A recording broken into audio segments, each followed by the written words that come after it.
السلام عليكم ورحمة الله وبركاته. في البداية لا تنسى الصلاة والسلام على نبي الإسلام محمد عليه الصلاة والسلام، ولا تنسى دعم هذا الفيديو باللايك ثم الاشتراك في القناة لتصلك عجائب قدرة الله في هذا الكون. إن الماء والنار ضدان لا يجتمعان أبدا، فعندما يجتمع هذان الضدان الماء والنار فلا تعجز عن قول سبحان الله سبحان الخالق. هذه المشاهد التي نراها أيها المشاهد الكريم لبراكين قد انفجرت في قلب البحار والمحيطات، كان آخرهم هو بركان تونغا والذي ستراه الآن. لكن عليك أن تعلم أن اجتماع النار مع الماء ذكره الله في القرآن عندما أقسم الله بالبحر المسجور. البحر المسجور هو البحر المملوء الموقد الذي اشتعل بالنار.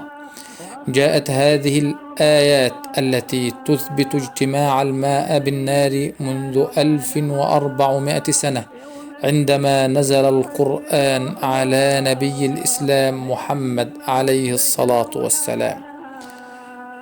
جاء هذا الأمر في وقت كان الاعتقاد السائد فيه أن النار والماء لا يجتمعان، فيأتي رسول الله صلى الله عليه وسلم بهذا القرآن ليذكر لنا أن البحر قد يشتعل بالنار.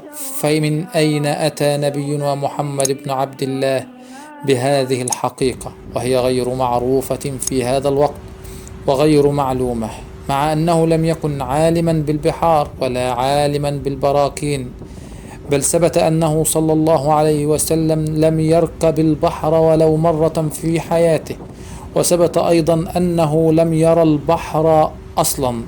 فمن أين أتى بهذه المعلومة؟